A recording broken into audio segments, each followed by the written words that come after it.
ఈ పైన దిశలో సేమ్ అదే దిశలో ఏముంటుంది? నార్మల్ ఫోర్స్ అంటారు. Normal force. అభిలంబ బలం, తెలుగులో ఏమంటారు? అభిలంబ బలం. అభిలంబ బలం. ఇవి రెండు ఉంటాయి, అభిలంబ బలం. ఓకే. సో టేబుల్ పైన ఒక వస్తువు ఉంది అనుకున్నప్పుడు ఆ వస్తువు పైన ఏ బలాలు ఉన్నాయో రెండు బలాలు పనిచేస్తున్నాయి. ఒకటి కింది దిశలో గురుత్వ బలం, దాన్ని మనము గ్రావిటేషన్ ఫోర్స్ అంటారు.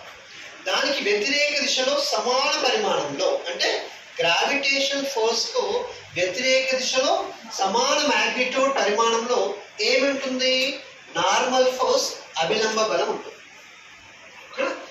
టేబుల్ పైన నిశ్చల స్థితిలో ఉన్న బుక్ పైన రెండు బలాలు పనిచేస్తున్నాయి సార్. ఒకటి గ్రావిటేషన్ ఫోర్స్ అనేది కింది దిశలో, అభిలంబ బలం పై దిశలో పనిచేస్తుంది. కాబట్టి ఇవి ఎలా ఉన్నాయి సార్? వ్యతిరేక దిశలో ఉన్నాయి, సమానంగా ఉంది. కాబట్టి వస్తువు కదలట్లేదు. మీకు అడగవచ్చు, ఇంటర్వ్యూ అడగవచ్చు, టేబుల్ పైన బుక్ ఉంచబడింది, బుక్ ఎందుకు కదలట్లేదు అని అడుగుతారు. అప్పుడు మీరేమంటారు? బుక్ కదలాలనుకోవట్లేదు, బుక్ ఎవరు కదిలిపోతలేరు, అది కదులుతుంది అన్నది. ఏంటిది? బుక్ పైన రెండు బలాలు పనిచేస్తున్నాయి sir.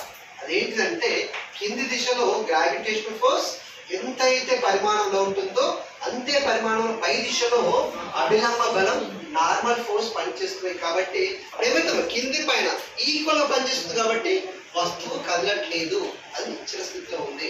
This is the physics. అంతేగాని టేబుల్ మీద ఉండాలి, అది కదలాలనుకుంటే సార్ కదలట్లేదు, ఎవరు కదలట్లేదు. అవును కదా? ఎందుకు కదలట్లేదు? రెండు బలాలు పనిచేస్తుంది. ఇది డ్రా చేసుకోండి. A book lay on the table and draws. It is also example for inertia of rest. దీనికి నిశ్చల జడత్వానికి ఎగ్జాంపుల్. ఎందుకంటే ఇప్పుడు మనం బలం ప్రయోగించాలి. ఎలా? ఇలా ప్రయోగించుతాం. దీన్ని ఏమంటారు? ఎక్స్టర్నల్ ఫోర్స్ అంటారు. ఏమంటారు?